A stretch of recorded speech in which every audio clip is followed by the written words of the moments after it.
Even when arguments appear persuasive, they can contain serious errors in reasoning. In this module, we turn our attention to fallacies or mistakes in reasoning, including those that pertain to arguments. We'll highlight what are the three most arguably common ones that you'll encounter in philosophical discussions, including ad hominem attacks, straw man arguments, and false dilemmas. The last thing I want to discuss here briefly are the countless myriad ways that we can screw up. Okay? So as critical thinkers, concerned for the truth, we want to be on guard against these fallacies. There's so many of these, in fact, that the logic book I work with for Philosophy 103, the past edition that I used, they actually had like a top 10 on the inside cover. There's like hundreds, if not thousands, of different types of fallacies or distinct ways we can screw up. Okay, so what is a fallacy in general? It's just a mistake in reasoning. Now, a lot of times they apply to arguments, but not always. An argument need not be involved to have a fallacy. Okay. Oftentimes they are, but not always. Okay, so in general, fallacies just signal mistakes, okay, in reasoning. So I want you to kind of be familiar with that general notion of a fallacy, and then we're going to go through what I would say are maybe three of the most common types of fallacies you'll encounter in philosophy, at least. Okay, and you probably heard of these, maybe outside of class. Maybe you didn't know exactly what they meant, but you probably heard of an ad hominem. That's an ad hominem. Okay, what exactly is meant? Well, it's a Latin term that translates attacking the man. Okay, so that's what it literally translates as. And the way this works is rather than actually addressing the merits of the logic or the argument that, let's say, Billy offers, instead, someone addresses character flaws in Billy himself. Right? So they might say something like, don't listen to what Billy has to say about the death penalty. He's an alcoholic father. Well, look, it's not good to be an alcoholic father or have any negative character traits, for that matter, but that really has no bearing on whether or not you can produce good arguments for or against the death penalty or any other issue.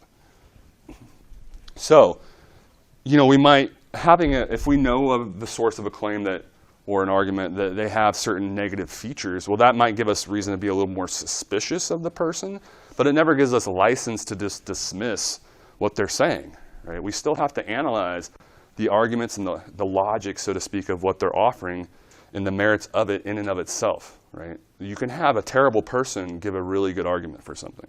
Okay? So it would be a mistake to just automatically write off what they're saying in terms of the logic based on them being crappy people. Does that make sense? And so to do that, that's what's known as an ad hominem. And it can work the other way too. It can be a positive ad hominem, it's called, where you're so enthralled with your Philosophy 100 instructor, you just start endorsing what he says automatically all the time without actually analyzing the reasons given. That's equally a mistake, but it usually happens in the negative fashion. Okay, so that's ad hominem. We also have, you probably heard of this maybe, straw man fallacy. So it gets its name because it's easier to knock down a straw man than a real man. Well, similarly, when this happens, the person that's guilty of the straw man, they've usually exaggerated what was originally said in such an extreme fashion that it's much easier for people that don't know what the actual position is to just find it dismissible, right? Because again, it's been mischaracterized and in a very extreme way usually, okay, which makes it more easy to refute it. So an example, we don't know anything about Ted's running for office and we didn't know nothing about his political platform. And Eddie comes in and says, don't vote for Teddy, he's for legalizing everything. Well, we've read our Hobbes. We know how we can't trust anyone. We don't want anarchy. We don't want legalizing everything. And if that's all we knew or thought we knew, I forgot who was who, but who's running? Teddy, I think. If Teddy is, all we know of his platform is he's for legalizing everything, we're not for anarchy. We're going to vote no, right? Well, lo and behold, Teddy's actual position was just legalizing marijuana or legalizing gambling or prostitution, right? One or two things, not legalizing everything. Okay, so Eddie or Teddy, whoever, Eddie, right, was the one who misrepresented in an extreme fashion Teddy's actual position, right, making it easier to refute. When in fact, Teddy's actual position was a lot more palatable, right? Some of us even might be in favor of his position. Okay, so hopefully that's a good example, again, of how the straw man works. So we want to be on guard against people that are exaggerating the original positions. Okay. And then we have false dilemma, maybe another one you've heard of. Okay, so dilemma, gets its name, and so somebody in another section was like, is this false dichotomy? Yes, it's the same thing, right? We have so many fallacies, so many logicians that we even get these fallacies sometimes referenced as slightly different labels. So false dilemma is a false dichotomy. Okay, they're the same thing.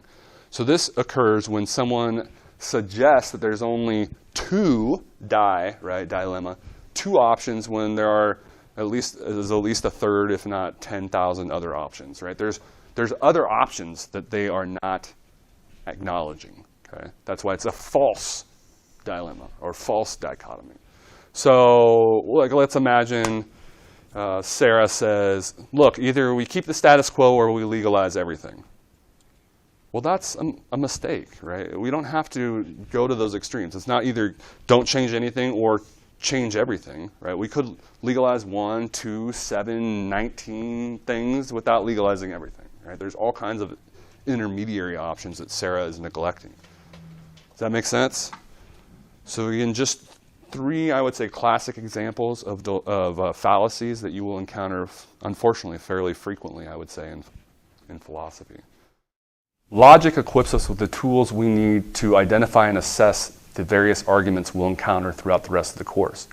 But before turning our attention to those arguments and the related issues, it's worth asking a more basic question. Why even do philosophy in the first place? What is the value of philosophy? In the next lecture, we'll explore the value of philosophy itself.